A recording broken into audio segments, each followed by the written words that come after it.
world is full of technology right now. You don't have to look far to see any number of apps for any number of businesses. And in fact, just updating your phone often brings a number of new apps that you didn't even realize you were installing. Through all this noise in the technology space, how do we get back to the soul of doing business from person to person? Let's talk about regular folks who are dedicated to creating great software. Let's talk about people who are committed to human-centered design in the technology space. Today we have Justin Johnson on the podcast. He's the co-founder of Square 6. We talk everything from app development to doing business well, and how this business based here in Northwest Arkansas has grown into a diverse team that's spread across the U.S. and the globe. Stay tuned. Before we jump into this conversation, we're going to have a word from one of the amazing businesses that sponsors the podcast. We'll be right back soon. When disaster strikes in your home, do you know who to count on? I'm talking about when water damage, fire damage, or mold becomes a problem in your house. You need someone that you can trust who's going to get your house back in working order. That's why I love recommending Best Option Restoration here in Northwest Arkansas. Best Option Restoration is the perfect choice for when you need that initial response for damage in your home. They're a national leader here in our Northwest Arkansas community, and they are restoration specialists that can give you the peace of mind you need when you're facing the unthinkable. Your home is somewhere special, which is why you need someone who sees the value in your home and wants to get you taken care of as quickly and efficiently as possible. Best Option Restoration is so committed to helping you with your home that they have an answer line that's available 24 hours a day, 7 days a week, where you can talk to an actual person about getting a specialist out to your home and resolving whatever damages you're seeing in your house. So if you experienced fire damage, water damage, or discovered mold in your home, call Best Option Restoration today to restore your house back to the home you love. Call 479-458-8840 or click the link in the episode description to contact Best Option Restoration today. All right, Justin, great to have you on the podcast today. Super great to be here. So they heard my little spiel at the start of the show about who you are and what you do. I just met you. I guess it's been maybe a couple months now, and have really enjoyed seeing it at our Tuesday morning entrepreneurial meetup. Tell us a little bit about your version of you. Ooh, I'll keep it short. I started out in graphic design, so that's kind of what I went to school for, and that was kind of what I had my eyes on for a long time. So that's kind of where I got started, and then. What was graphic design? I mean, can we date you? Is that okay? I mean, yeah, for sure. We're not talking a few years ago. No. When I was a kid, I mean, if I went back to when I first started on what graphic design meant to me, it was Microsoft Paint. Oh my gosh. I would draw race cars pixel by pixel on Microsoft Paint. My older sister wanted to be a graphic designer, so she introduced me to that. Yeah. And then it went on to Corel Draw, which would be a very old product that, I don't know. Is pre-Photoshop. Okay. So, yeah, MS Paint, it's got kind of a nice little humble following around it, Yeah, there's a lot of artists that are still on it. Yeah, that's kind of funny. Okay, so you then moved on to, what was it, Corel? Yeah, Corel. My sister worked at a t-shirt printing shop, and so she got that software back when software was on CDs and brought it home. And then I got to start using that, and then eventually graduated Photoshop, and then the rest is history. That stayed around. Man, has it blown your mind, like how it feels like technology is just every year more and more? Oh, yeah. I mean, AI is obviously the most interesting thing that's ever happened. But yeah, Photoshop would come out with just new tools, which was really cool. And then I was always really into that. And I went into traditional marketing. So it was just like, what is the coolest image you can make? And what's the most eye-grabbing? So I spent a lot of years doing that, and then got into the outdoor industry, which is like my passion anyways. I just love anything to do with the outdoors, which like fits really well with Arkansas and this whole vibe. But yeah, that was kind of, once AI came along, it's been such an interesting ride to just look at the ways it generates artwork. And obviously it's all very opinionated, but there's still something about, like even whenever you see that artwork that's generated, you can there's still a sense to it that has been generated. So I'm sure that'll go away one day. But now being on the technology side, it's interesting to see. Well, and even that sense, I've seen content that there was an art book, I think, for a no, it wasn't Magic the Gathering. Maybe it was a Dungeons and Dragons thing. I can't remember what it was, but there was an art book, like official art book published. In that Sixth Sense that you're talking about, there were people who were like, hey, to Wizards of the Coast, who owns those brands, they're like, hey, is any of this AI generated? And they were like, no, it's not. But then people were like, really like, there is something about this.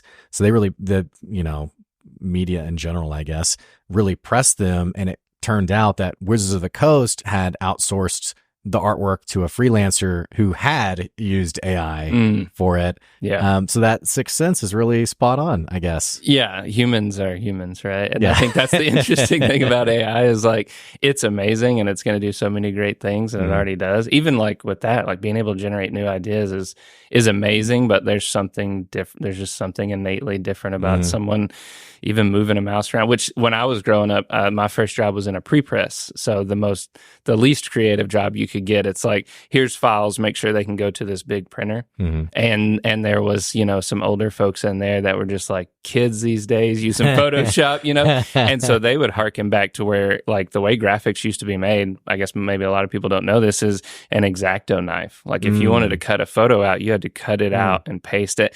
And so they still had all the boards at this printing company that I worked at where they would hand create graphics. Wow. And then some kid like me comes in using Photoshop. There was kind of the way I'm talking about AI now, You know what, though? It reminds me of, there was it's not old, but, content online seems to kind of like make the rounds. Like you see it and like a couple years later, it's like back on the front page. Yeah. Same thing happened recently with, this thing I saw from Disney of how they used to do some of their old, animated films, how they would like create like a physical scene, and they'd have like different props closer to the camera to create like a depth of the shot. So it looked like kind of a zooming in effect in this animated film, but it was actually a painted piece of cardboard basically that they were physically zooming in on. Yeah. Which is kind of wild how things have changed. Very wild. Yeah. And it's like, you look back at that and it's like, man, that person was an incredible artist. And then you look at Wall-E or Frozen and you're like, that's an incredible artist. It's just like it gets infinitely more complex. So that's we don't talk about Frozen too, but oh really? No, I'm just kidding. So do you have kids? I do. I have 3 kids, 7-year-old, 3-year-old, and a 1-year-old. Okay. So you're a little farther than I am. I got a 4-year-old and a 2-year-old. Oh, nice. So do y'all do Disney? Do y'all watch? Oh yeah. So what's the movie of choice? Did Disney make Wall-E? Because if so, I think that was from, okay, actually, because DreamWorks did have, and they've done some animated stuff. Yeah. Then there was the season when Pixar was separate from Disney. Yep. And then some people were like really big into Disney. So you'd be like, oh, I love this movie. And they'd be like, well, actually, it's not. Yeah. That's actually Pixar. You'd be like, all right, whatever. But we've kind of went in the reverse. So their number one movie right now that they ask for every night, the 7 and 3-year-old are boys, is Teenage Mutant Ninja Turtles, original 80s, because like that was my jam. And we watched that, and it's the perfect amount of weirdness because they're like, what are these things? Because they're used to Frozen. And they're like, are people in those? And I'm like, I honestly don't know. I think so. I think there's people in there. That reminds me of an old Super Nintendo game, Teenage Mutant Ninja Turtles Back in Time. And I would play that all the time. Yeah, so fun. Yep. Well, I interrupted your origin story. We got hijacked. Yeah, on, that's okay. How animation and stuff have changed over the years, or graphic design. Tell me about how did you end up with Square Six and where you are today? Yeah, so I started out in graphic design, which was like lent towards marketing, and then started in that pre-press job, and then got another job in the outdoor industry, which was like my dream. And then my career kind of morphed there, where like I was able to take an idea and go execute it. And what that looked like was doing documentary films. So I would like travel around, and like it was my dream come true. I love to travel. I should have had you set up like our camera and stuff. Oh, you're probably an expert at everything. No, when we were setting up, I'm like, man, this is bringing back a lot of memories. Most of them fear and anxiety of like, is the hard drive going to work? Is the camera going to work? What's funny? I shouldn't say never. In 5 years, I've had it happen one time, and it happened recently. Yeah. I used to say it's never happened, but I'm very like anxious and anal about, do I have my SD cards? Do they have space on them? Do I have the battery life? All this stuff, because there's so many moving parts that can go wrong. Yeah. But then I had someone recently where I hadn't done a Zoom recording in forever, and we got like 20 minutes in, and the person I was interviewing, she had this amazing soundbite. And typically when someone has an amazing soundbite, I try to take like a mental note of the timestamp, because I typically want to like pull that for social media later. So she has this amazing soundbite. I look to see the timestamp, and there's no timestamp because it's not recording. Oh my God. And so I'm like, her name is Elizabeth Pringer. I go, Elizabeth, that was so amazing. Unfortunately, I am not recording. That's when your stomach falls. Yeah. And she was so kind. I mean, she was like, oh, no big deal. And, and I was like, can you say it again? She's like, I don't even know what I said, And so, but anyway, I keep my ADDs, like I'm all over the place today. Yeah. I keep interrupting your story. So you were doing documentary style, was it with nature or? Yeah. So like, are we talking, you were, what's the guy, the British accent guy? He does like Planet Earth. He does everything. Yeah. Like, was this you? This was more like Yeti style documentary. Okay. There's this personality and you show up and tell their story, which I ended up in UX. So that's where we're headed is, user experience design. And little did I know back then, I was already starting to set up for that. Mm-hmm. So I learned how to interview people. So I would, fly to Portland and set up and basically say, I've never met this person before. So very similar like what we're doing now. Yeah. Only we've met and I'd never met this person. And, but I knew they had a story because my boss was like, hey, this person has a story. So I would go interview them and have these questions. And then basically based on that, the next day we would go shoot B-roll to kind of illustrate the story that they had just told me. But it was it was just so rewarding and fun. What kind of jobs, like what kind of work did these people usually it was in fishing. So it was usually like fishing guides and things like that. So it was like everything that I love, like outdoors, someone's story, just the human side of people. You probably met some really cool people. Very interesting. Yeah. Yeah. Do you ever miss those days? Oh yeah. I kind of view it as like, that was really fun. And what I do now is really fun. It's just different, different stage of life. Yeah. But it's like that set of skills translated, like, I mean, at the end of the day, like in the work I'm in now, that's project management, right? Mm-hmm. Like there was this big project, you have to have a big vision, but then you have to go, how do I do the shot list? How do I do the interview? Mm-hmm. How do I get the camera? How do I, and then all the way through to the end. So that was something that I was really thankful for. That was like, whatever I learned there, keeps going. And even now, like, we just put up a video of Ricky Williams, like one of our clients. Yeah. I saw it actually. And so it's like full circle. Great video too, actually. Yeah. Thank you so much. Yeah. So he came in and I said, we sat down and did an interview and it was like, man, and that's one of the things we've talked about, like all the skills you learn never go away and they always come back. And I've learned to lean into that, especially like owning a business. It's like there is a million different ways to run a business and I'm going to be different than all the other million ways. And that's okay. Like instead of, I think in the beginning, I would look at other people and go, well, that must work. So I got to do that. Mm-hmm. And instead I've just had a lot of great mentors that are like, do what you do and be like, kind of like what we talk about on Tuesday mornings, just being authentic and transparent. And that comes through in so much of a better way than trying to copy somebody else. Yeah. And I think what's really challenging, I love these insights, by the way. I've been thinking a lot about this myself of, you said the skills don't ever really go away. And it almost feels like the journey of entrepreneurship is like, kind of like connect the dots and that you kind of find yourself applying your skills in ways you didn't. It's like, oh, that wasn't wasted. Like we were talking about this podcast thing that I'm doing and like teaching people how to do a podcast and how I used to be a teacher. Mm-hmm. I really like teaching. It's really fun for me. Yeah. And I mean, that's kind of what I do for a living anyway. I'm, consulting with people and trying to give good advice and what have you. But point being, like when I left teaching, which was over a decade ago that I was a high school teacher, it would have been very easy to be like, okay, that career's dead. I'm never going to use that skill set again. Yep. But I've carried that skill set forward. And the second thing you said that I think is really great is, and this is, I think, really, really challenging, is in our social media world, I think people are very quick to want to replicate someone else's success. Not necessarily in a bad way. I mean, when you see a very successful person, there's nothing wrong with, I want that for myself, but I think sometimes we lose the nuance of, here's a great way to think of it. I had someone on the podcast she runs a marketing company and she was talking about how her husband just started his own business and how for him, his journey was extremely easy. And like he started his business and he was immediately successful with it. Wow. And her insight was, it would be a mistake to look at him and say, I'm going to do it exactly the way he did it. Because what you don't see is that he has 20 years of deeply connecting relationships with people. Yeah. And so his story is different. But a lot of us, we don't look at that context and we're like, well, I just got to do it this way. Mm-hmm. You know, like another example is like for me, podcasting and interviewing, I don't prep any questions in advance.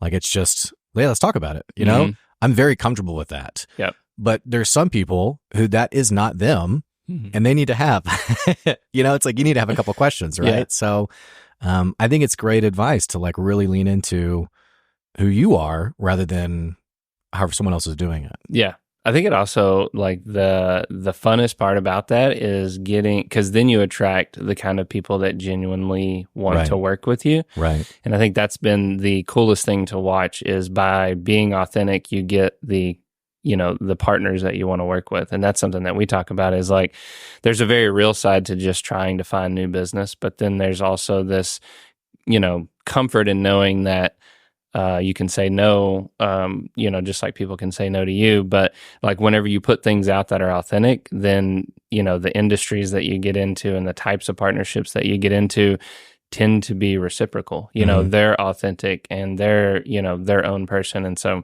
that's been the most rewarding thing to me is like, man, I never knew that you could choose who you work with and how great that could be, especially if you're the one in control of destiny, you know, like it doesn't have to always be about the numbers and like kind of coming up through corporate jobs or just bigger businesses, you know, at a certain point, it tends to be about the numbers and you don't have the ability to go, yeah, but this person's a great person. Like, let's figure out something.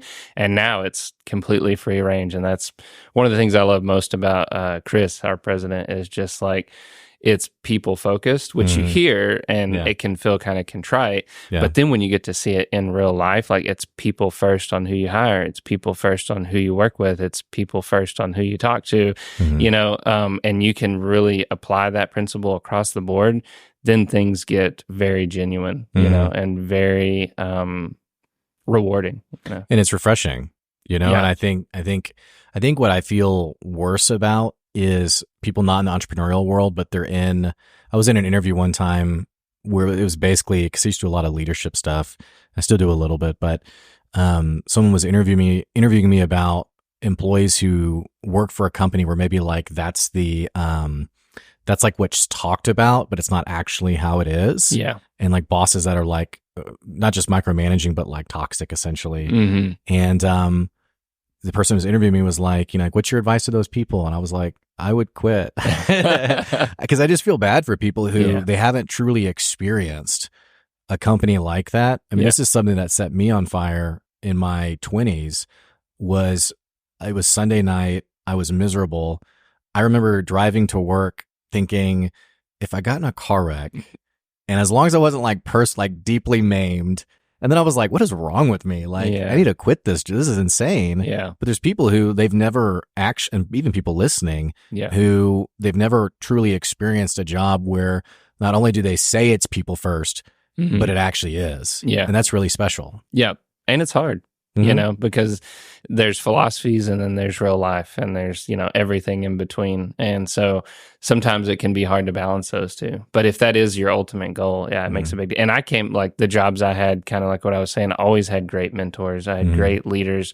And so I don't think I had those days that I now hear about, you know, because like being out in networking and you're talking to people that started business, a lot of times it's for that reason. Like I just couldn't take it anymore. Yeah. And so I feel, you know, privileged not to have those experiences, but even having good leadership, it's like, man, there's just a whole different freedom. And like, it's very eye-opening and something that because another interesting thing about me is I'm not necessarily the most entrepreneurial minded, you know, and I think that's something that's surprising to people. I was very safe and risk adverse. And so this is all very uncharted territory, but very rewarding. And then the other thing I'll say is like when you were talking about you don't lose any of your skills, something that I really realized in your group and a couple other groups that I was in is that all of the personal development that I've been through, and like you were saying, for 20 years, I had always siloed my personal life and my business life.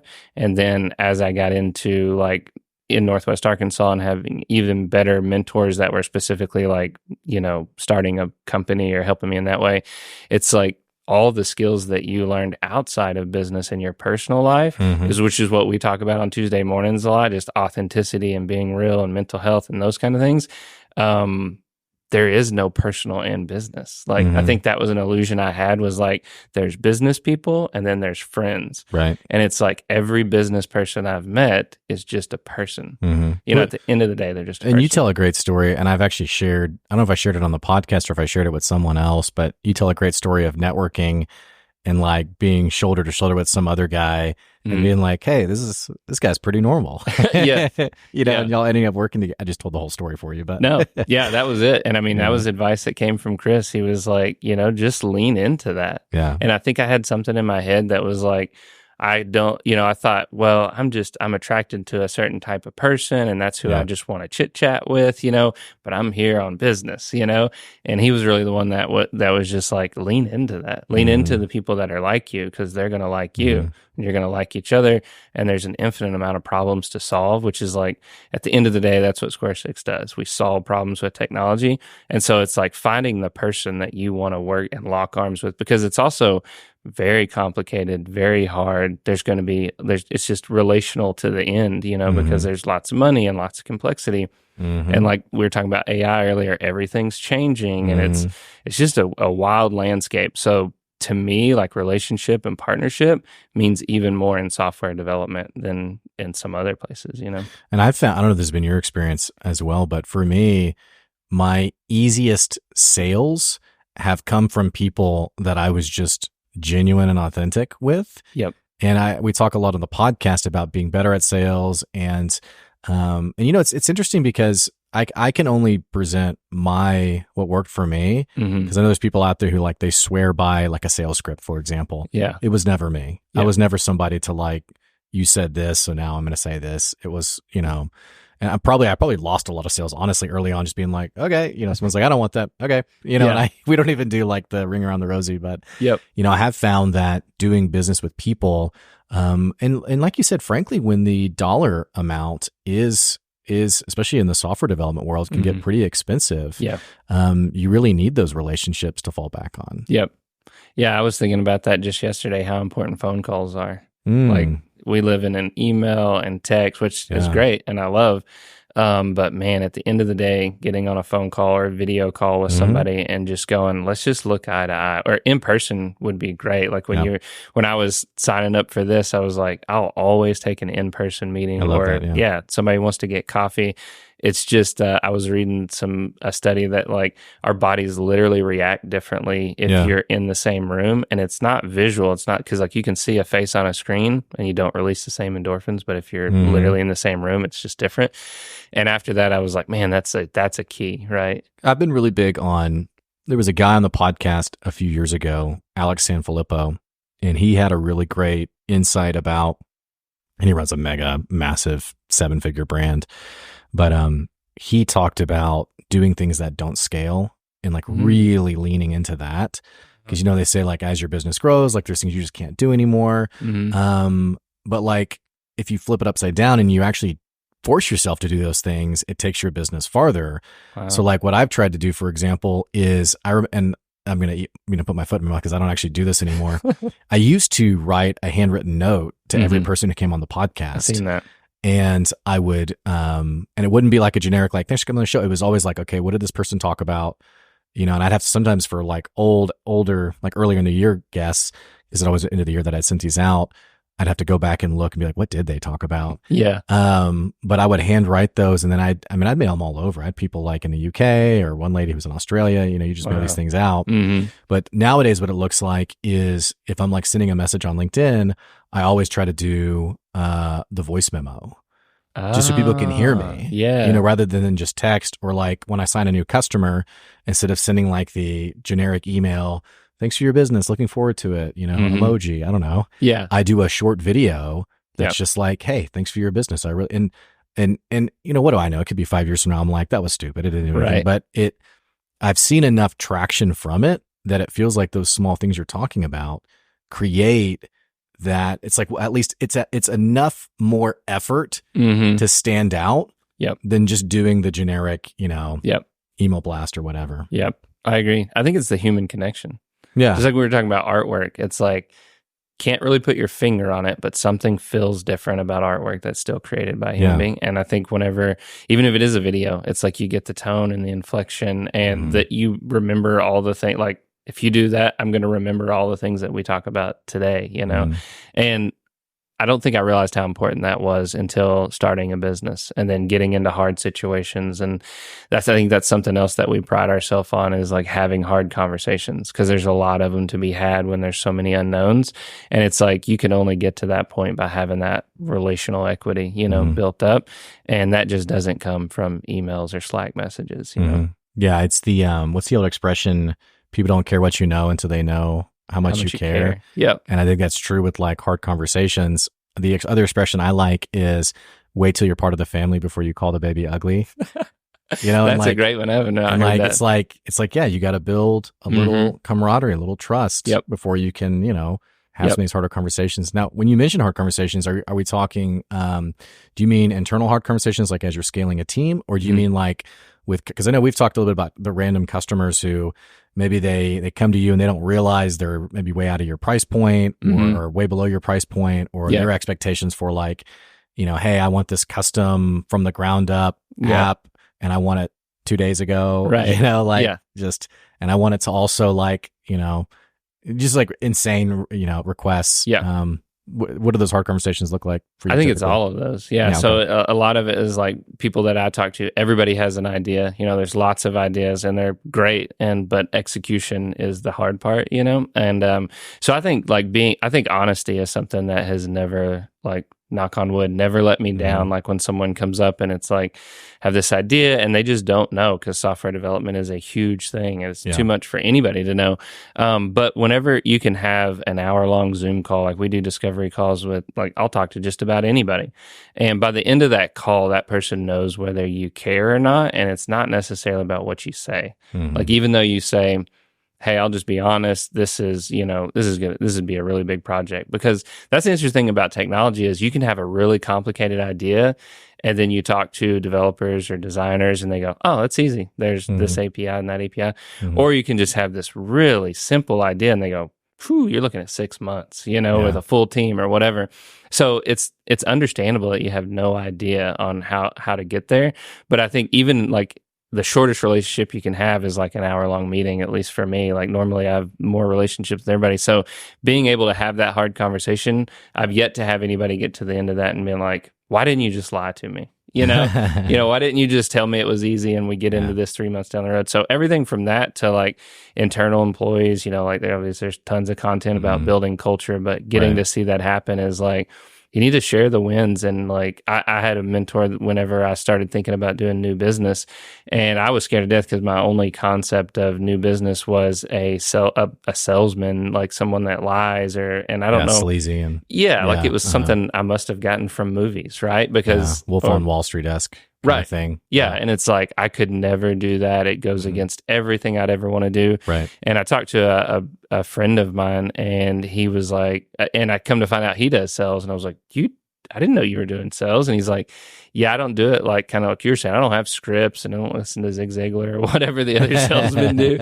I did talk to one guy and he told me that he did door-to-door sales and he would listen to Zig Ziglar from door to door. You know, I'm Coach T. From door to door just to keep to get the courage up to get told no again, you know? Man, door-to-door sales is... Right. Anytime someone comes to my door, I try to like give them some dignity, you know, like look them in the eye and just, but the only thing I've run into with that is sometimes it comes across, I just feel bad. Like I want them to know like, hey, you're working hard. And I think that's, and you're doing a very challenging job, cold calling essentially. Yep. But sometimes people like misunderstand it of me being like interested. Yeah.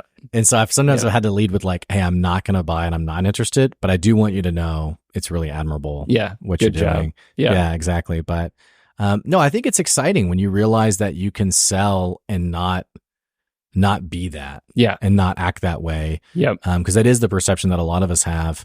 And I've really embraced this concept of, I don't know what to call it. Maybe it's just not being the sleazy salesperson, but just like, I've just found like when people from the get-go are like, I don't want that, it's always been to my advantage.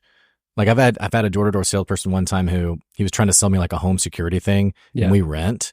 and he needed the homeowner. And I was like, well, we're renters. And he was like, oh, well, we can actually still sell it to you, and you can just take it with you whenever you go to your next house.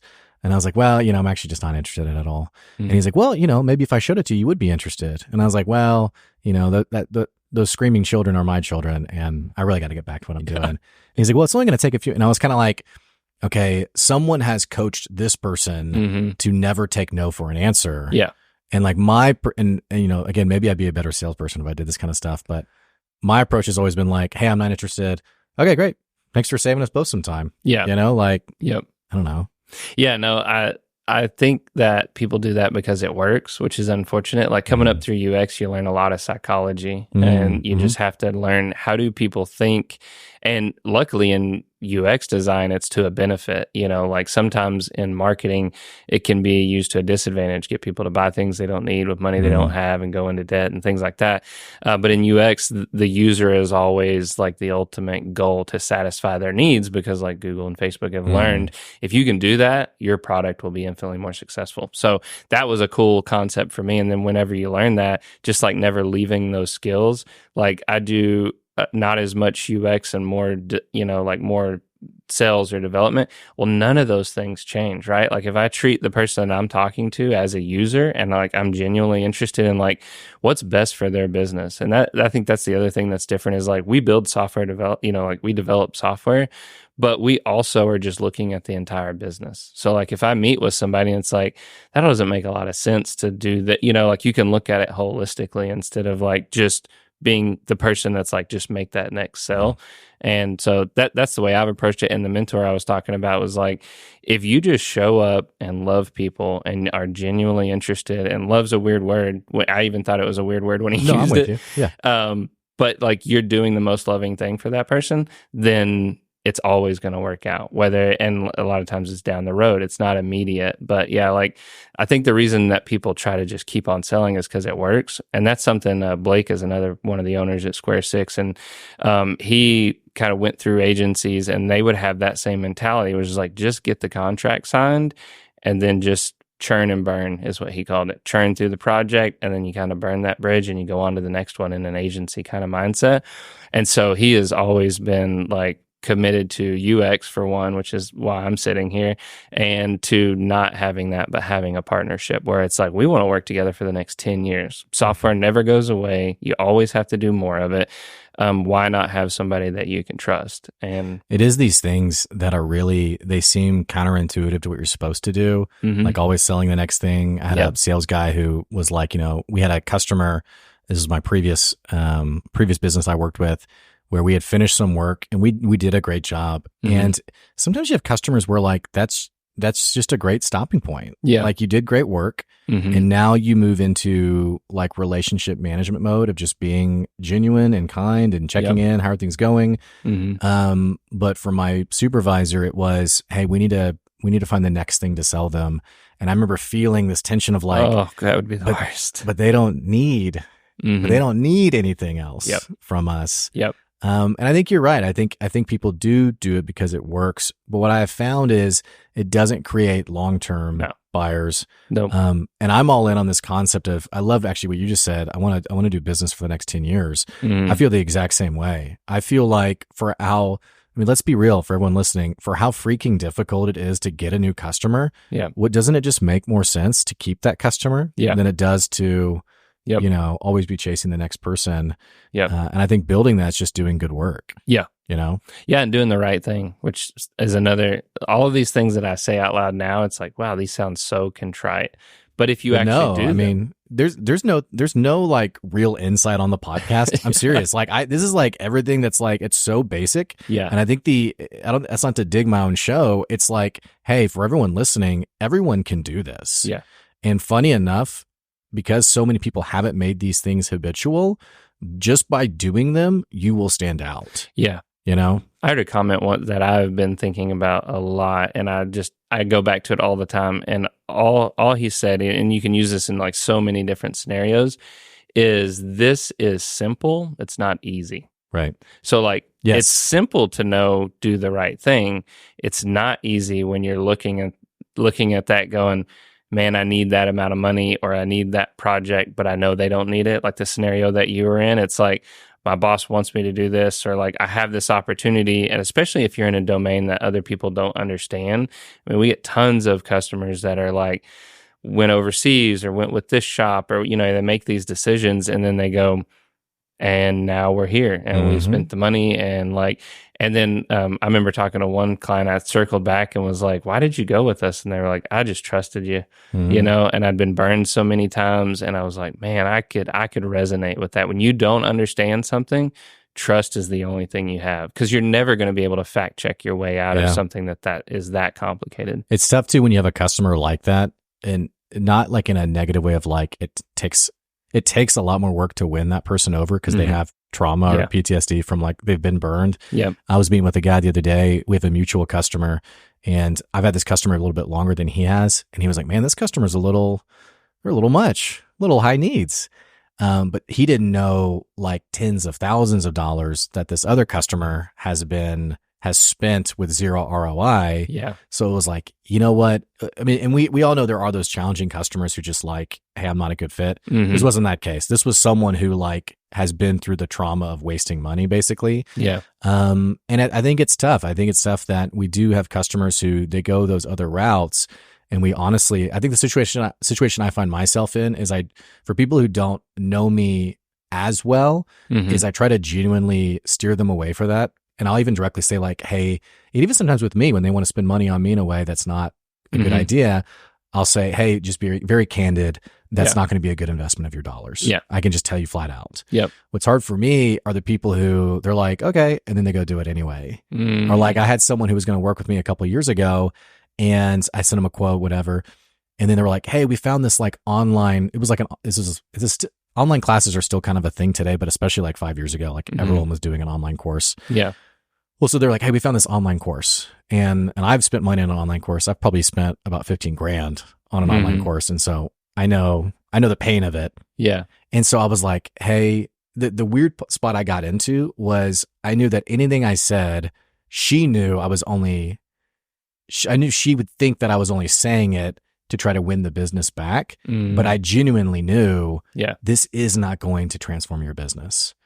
And then 6 months later, I reached out. Hey, how did that all end up going? Oh, it ended up not working at all. Yeah. And I, of course, I wasn't like, I told you so.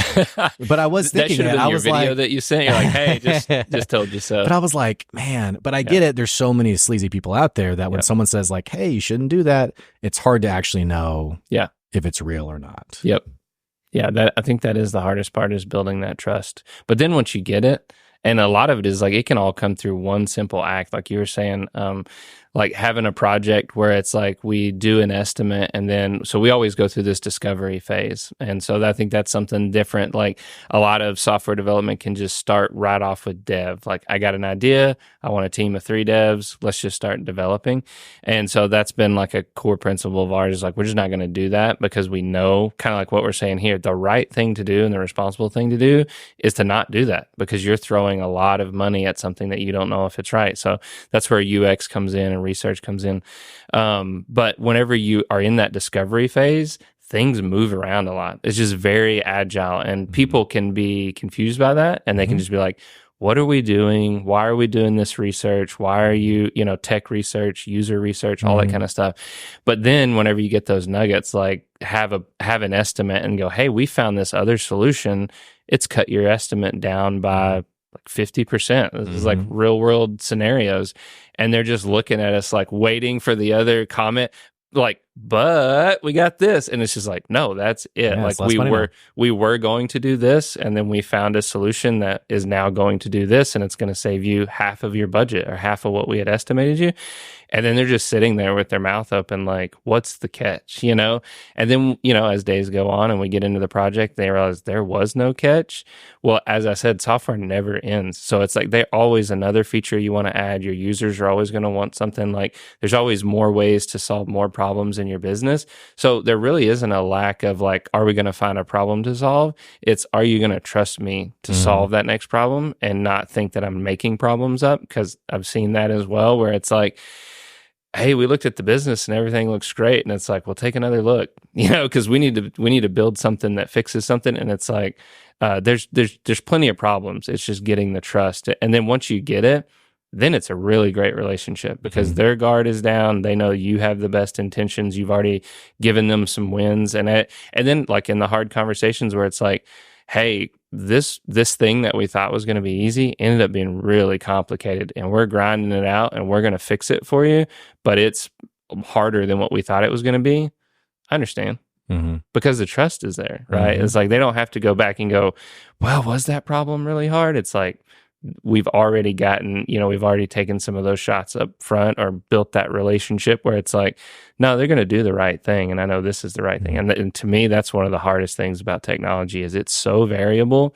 And even trying to explain that to somebody, it's like, how do you explain? Because most people are like, I have this cup of coffee. You give me money and I get a cup of coffee, and there's no real good analogy for like, hey, this is a massive project. We're going to head down this road and we're going to give you estimates and we're going to keep updating and we're going to get more and more confident as we go. But the relationship is everything. It's like, we're going to lock arms to trust we're going to do the right thing and communicate with you the whole way. And that can be, rightfully so, super scary. You're talking about online courses. We just released like an email course that you can sign up for at not $15,000. It's free, but it just basics like how to pick the right agency, what to look for, what not to look for, red flags, or how to know if your business has problems, and that all came out of the same conversation that we're having, which is like, if people trust us, then they would listen to, what we had to say. And then obviously like how to pick the right agency. You hope to get to the end of that and go, we're here, like we know this because we've been through this. But I thought it was interesting. Like you said, everything kind of comes full circle. And it's like, when we're tossing these ideas around, somebody from the outside of the company just kind of looking in is like, I didn't know any of this about software. I don't think it. And for us, it's like, well, of course, everybody knows this, But then you think about it and it's like, not everybody knows it and not everybody knows us. Like I meet somebody every day that's like, I've never heard of you guys and I can't believe you're here in Northwest Arkansas. And it's like, yeah, it's great. Like, let's do something, like it's really fun.